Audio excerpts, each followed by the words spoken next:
পৃথিবীতে আল্লাহ এবং বান্দার ভিতরে যেই ভালোবাসা হয়, সম্পর্কটা হয়, এর চেয়ে মজবুত বন্ধন এই পৃথিবীতে আর কিছুই হতে পারে না। আল্লাহ পাক বলেন, আমার সবচেয়ে বড় বন্ধন ভালোবাসা হচ্ছে মুমিনের সাথে। আর মুমিন ঘোষণা করে, আমার সবচেয়ে বড় ভালোবাসার মাধ্যম হচ্ছে, ভালোবাসার পাত্র হচ্ছে আমার আল্লাহ তাআলা। সুবহানাল্লাহ। চিন্তা করছেন? মুমিন বলে আমার ভালোবাসা শুধুমাত্র কার জন্য? আল্লাহর জন্য। আর আল্লাহ বলে আমার ভালোবাসা শুধু কার জন্য? ঈমানওয়ালার জন্য। কার জন্য? ঈমানওয়ালার জন্য। আপনি চিন্তা করুন তো একটু, কি সুন্দর কথা। আল্লাহ বলেন মুমিনের জন্য সব আমার, আর মুমিন বলে দুনিয়ার কারোর জন্য না, আমারটা সব কার জন্য? আল্লাযীনা আমানু আশাদ্দু হুব্বাল লিল্লাহ। আল্লাহর ইশকে, আল্লাহর ভালোবাসায় যার কলিজাটা গরম থাকে, আল্লাহর প্রেম আর ভালোবাসায় যার হৃদয়টা শীতল থাকে, সেই শুধুমাত্র সব কাজগুলি দুনিয়ার কারো জন্য নয়, শুধুমাত্র কেবলমাত্র করবে কার জন্য? আল্লাহর জন্য। আর আল্লাহওয়ালারা বলেন, যদি কোনো নেকের কাজ যার ভিতরে দুনিয়ার কোনো উদ্দেশ্য থাকবে না, শুধু উদ্দেশ্য হবে আল্লাহর জন্য, ওই মানুষটা মরণের সময়ে বলতে পারবে লা ইলাহা ইল্লাল্লাহ। পৃথিবীর শ্রেষ্ঠ বাক্য তখন তার জবান থেকে বের হবে। আপনি বাঙালি হন, ইংরেজি হন, চাইনিজ হন, তুর্কি হন, যাই হন, আপনার শেষ কালাম হয়ে যাবে লা ইলাহা ইল্লাল্লাহ মুহাম্মাদুর রাসূলুল্লাহ। এক নম্বর কাজটা যেটা করতে হবে, আজকে থেকে মনে রাখেন, আমার কোনো নেকের কাজ, আমি এই নেকের কাজ দুনিয়ায় কোনো উদ্দেশ্য আমার থাকবে না, শুধুমাত্র উদ্দেশ্য এটা হবে আমার আল্লাহর জন্য। দুই নম্বর বলছে, গুনাহ তো আমরা অনেক সময় সারি। দেখেন, গুনাহ অনেক সময় সারি, কখনো আল্লাহর ভয়ে সারি, কখনো আবার সমাজের ভয়ে সারি, কখনো আবার পুলিশের দাবরানির ভয়ে সারি, কখনো আবার আমার সঙ্গী সাথী না জানুক তার ভয়ে সারি। গুনাহ আমরা ছাড়ি, অনেক সময় সারি, কিন্তু এই গুনাহ ছাড়ার কারণ অনেকগুলি হতে পারে। শাসনের মুখে গুনাহ ছাড়ছি, অথবা অমুকে দেখে ফেলবে এই জন্য গুনাহ ছাড়ছি, তারা জেনে যাবে এই জন্য গুনাহ ছেড়ে দিছি না। বুজুর্গরা বলেন, যদি মরণের সময়ের ভিতরে ঈমান নিয়ে যেতে চাও, তাহলে এই পৃথিবীতে গুনাহ যদি ছাড়ো, তাহলে সেই গুনাহ ছাড়তে হবে কেবলমাত্র শুধু তোমার আল্লাহর ভয়ে।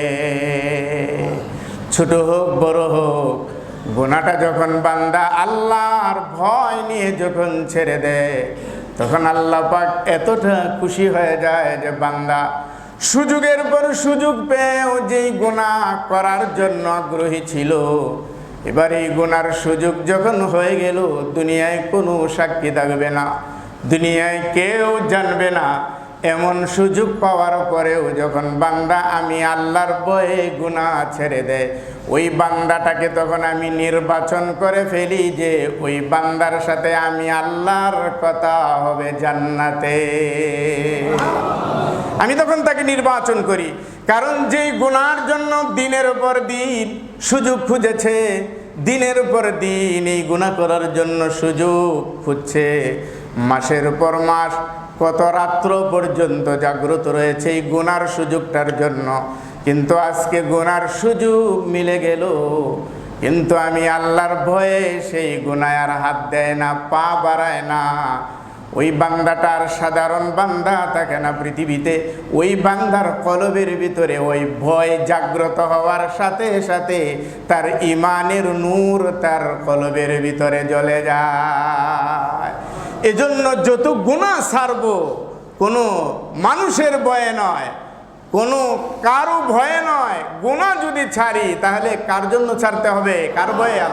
ওয়াযারু যাহিরাল ইসমি ওয়া বাতিনা ইন্নাল্লাযীনা ইয়াকসিবুনাল ইসমা সায়ুজজাউনা বিমা কানু ইয়াকতারিফুন। আল্লাহ বুঝেন, আমার অনেক বান্দারা প্রকাশ্যে গুনাহ করবে না, কিন্তু গোপনে তারা গুনাহ করবে, এটা আমার আল্লাহও জানেন। এই কারণে আল্লাহ পাক এই আয়াতে কারিমের ভিতরে বলেন, যদি আমি আল্লাহরে পাইতে চাও আর ইমানের স্বাদ নিতে চাও, প্রকাশ্যের গুনাহগুলি যেমনে ছেড়ে দাও, গোপনের গুনাহগুলি বাতিনি গুনাহগুলিও সেইভাবে তোমাকে ছেড়ে দিতে হবে। প্রকাশ্যে গুনাহ করবে না, অন্ধকারে গুনাহ করবে। এটা যদি হয় তাহলে তোমার ভিতরে ঈমানের সিফত পাওয়া যাবে না। এজন্য ওয়াজারু যাহিরাল ইসমি ওয়া বাতিনা, প্রকাশ্য গুনাহ ছাড়ো, গোপনের গুনাহ ছাড়ো।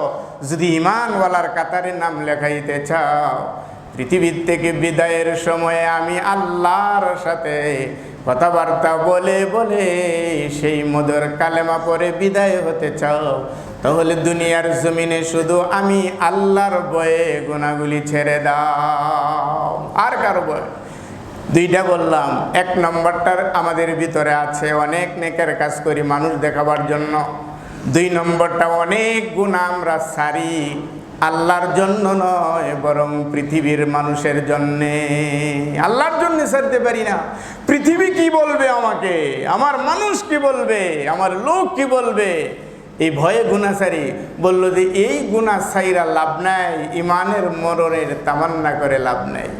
তিন নম্বর হলো আল্লাহর বেশি শুকর আদায় করা। এই জন্য আল্লাহ পাক তোমাকে এই পৃথিবীর বিশাল এই সৃষ্টির বহরের ভিতরে আল্লাহ তোমাকে উন্নত বানাইছেন, তোমাকে সম্মান দিয়েছেন। এই জন্য সদা সর্বদাই আল্লাহর শুকর করা। ওয়াশকুরু লিল্লাহি ইন কুনতুম ইয়াহু তা'বুদুন। অন্যত্র আল্লাহ পাক বললেন, ফাযকুরুনি আযকুরকুম ওয়াশকুরু লি ওয়ালা তাকফুরুন। শুকরের দাওয়াত দিতে যায় আল্লাহ পাক বলেন, যদি আমি আল্লাহর জন্য খাস ইবাদত করে থাকো বান্দারে, তাহলে তোমার উপরে এটা জরুর জরুর মুহূর্তে মুহূর্তে কদমে কদমে শুকর আদায় করবে আমি আল্লাহর। কখনো যেন তোমাকে না শুকরিয়া করতে দেখি না, কুফরি করতে দেখি না। লাইন শাকারতুম লাযীদান্নাকুম ওয়া লাইন কাফারতুম ইন্না আযাবি লাশাদীদ। বান্দারে যদি শুকর করতে পারো, আমি আল্লাহর শুকর গুজার বান্দা যদি হতে পারো, পৃথিবী বলো আর আখিরাত বলো উভয় জগতে নিয়ামতের ধারাবাহিকতা আমি আল্লাহ তোমার জন্য বৃদ্ধি করে দিব, বাড়াইয়া দিব, বাড়াইয়া দিতে থাকবো। বান্দারে আর যদি শুকর না থাকে তাহলে তৈয়ার হয়ে যাও, কঠিন আযাব ভোগের জন্য তৈয়ারি নিয়ে নাও। ওয়ালাইন কাফারতুম ইন্না আযাবি লাশাদীদ। এই যদি কুফরি করস, যদি শুকর গুজার না হও, তাহলে কঠিন আযাব, কঠিন আযাব। তাহলে 3 নম্বর কর্মসূচি পেলাম, শুকর আমাকে আদায় করতে হবে। আমি খাইতে পারি আর না পারি, সুস্থ থাকতে পারি আর না পারি, আমি যা চাই পাই আর না পাই, সর্বহালতে বান্দারে শুকর গুজার করতে হবে আমার আল্লাহর। সর্বহালতে লাভটা কি? যদি আমি কষ্টের ভিতরে আল্লাহর শুকর আদায় করি, লাভটা হলো মরণের সময়ে ঈমান নিয়ে যাওয়ার আশা করা যায়। কারণ আল্লাহর শুকর গুজার বান্দারে আল্লাহ পাক ঈমানের সাথে উঠায়া নিবেন না, এটা হতেই পারে না। ঈমানের সাথে উঠার জন্য তুমি এটাও করো, এটাও তোমাকে করতে হবে যে তুমি শুকর গুজার বান্দা। 4 নাম্বার হলো তুমি তোমার সেই মাওলারে বেশি বেশি করে ডাকো, স্মরণ করো সেই মাওলারে। ইয়া আইয়ুহাল্লাযীনা আমানু যকুরুল্লাহ যিকরান কাসীরা। কি বলছেন আল্লাহ পাক? এখানে ওই ঈমানওয়ালাদের বলছেন, কারণ জানেন ঈমানওয়ালা সারা আল্লাহরে স্মরণ করতে পারে না তাড়াতাড়ি, বেশি তো দূরের কথা। এই জন্য এই আয়াতে আল্লাহ পাক বলছেন বেশি বেশি করে আমি আল্লাহরে ডাক, আমি আল্লাহরে স্মরণ কর। আর আল্লাহরে স্মরণ করার জন্য সর্বোত্তম জিকিরই তো হলো লা ইলাহা ইল্লাল্লাহু মুহাম্মাদুর রাসূলুল্লাহ। আপনি কি মনে করেন সারা জীবন এই জিকিরের ভিতরে, এই নামের ভিতরে আপনি মজা নেবেন আপনার সারাটা জীবনে? সারা জীবন শুধু এই নাম জপলে আপনার শান্তি লাগে? সারাটা জীবন যার নামে আপনি জিকির করলেন, মরণের সময় মাওলা বুঝি ওই নাম আপনার জবান থেকে মুছায়া দিবে? না না, কখনো হতে পারে না। জীবন যদি আল্লাহর জিকিরে, আল্লাহর স্মরণে, আল্লাহর কালেমায় হয়ে থাকে, 2 কলম লিখে রাখো, পৃথিবীর থেকে বিদায়ের সময়ও জবানে থাকবে লা ইলাহা ইল্লাল্লাহ মুহাম্মাদুর রাসূলুল্লাহ সাল্লাল্লাহু আলাইহি ওয়াসাল্লাম। তাহলে 1 নম্বর গেল নেকের কাজ, শুধুমাত্র আল্লাহর জন্য। গুনাহ ছেড়ে দিতে হবে শুধুমাত্র আল্লাহর ভয়ে। 3 নম্বর বললাম আল্লাহর শুকরগুজার হয়ে যাওয়া, বেশি বেশি করে শুকর আদায় করা। অনুকূলে থাক পরিবেশ পরিস্থিতি অথবা প্রতিকূলে থাক, সর্ব অবস্থায় শুকর হবে কার? আল্লাহ। 4 নম্বর কর্মসূচির কথা বলা হচ্ছে কি? আল্লাহর জিকির। মনে রাখেন, একটু স্মরণে রাখেন, বেশি মনে থাকবে না, কারণ এটা তো আখেরাতের সবক। দুনিয়ার সবক কিছুটা মনে থাকে, আখেরাতের সবক তাড়াতাড়ি মনে থাকার কথা না। 4 নম্বর কি বললাম? কার স্মরণ? আল্লাহর স্মরণ। কার স্মরণ? আল্লাহর স্মরণ। 5 নম্বর হলো আল্লাহওয়ালাদের সহবত ইখতিয়ার করা। নিজে তো হইতেই পারলাম না, বনতেই পারলাম না, আল্লাহওয়ালা যারা আছে, যারা দেখা যায়, বোঝা যায় যে এই মানুষটার ভিতরে ঈমান আছে, ওই মানুষটার সাথে সম্পর্ক তার মাওলার আছে, প্রেমের আছে সম্পর্ক তার মাওলার সাথে।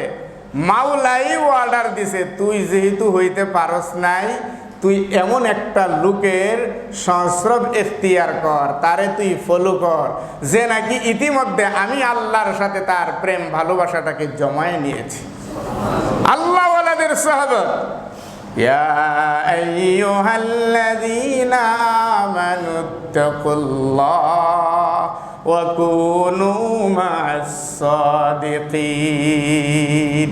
দাওয়াত তো আল্লাহই দিয়েছেন, কোরআন কারীমের আয়াত পড়লাম, আল্লাহই দিয়েছেন, আমি আল্লাহরে ভয় কর, আর এই ভয়টা তোর জমবে, আমার সাথে প্রেমও জমবে, নেকের কাজও করতে পারবে। একজন ওই রকম লোকের সংস্রবে থাক, এমন একজন লোক দেখে ওই লোকটাকে ফলো কর, ওই লোকটার কাছ থেকে সবক নে, এরপরে নিজেরে তার অনুকূলে বানা। দাওয়াত দিয়েছেন কে? আল্লাহ তাআলা। আল্লাহ তাআলা একজন আল্লাহওয়ালার সাথে। সময় যত যাচ্ছে ততই মানুষগুলি না নিজে বনতে পারলো, না আল্লাহওয়ালাদের সাথে থাকতে পারলো। এখন মানুষ করে আল্লাহওয়ালার দুশ্মনী, আল্লাহওয়ালাদের দুশ্মনী।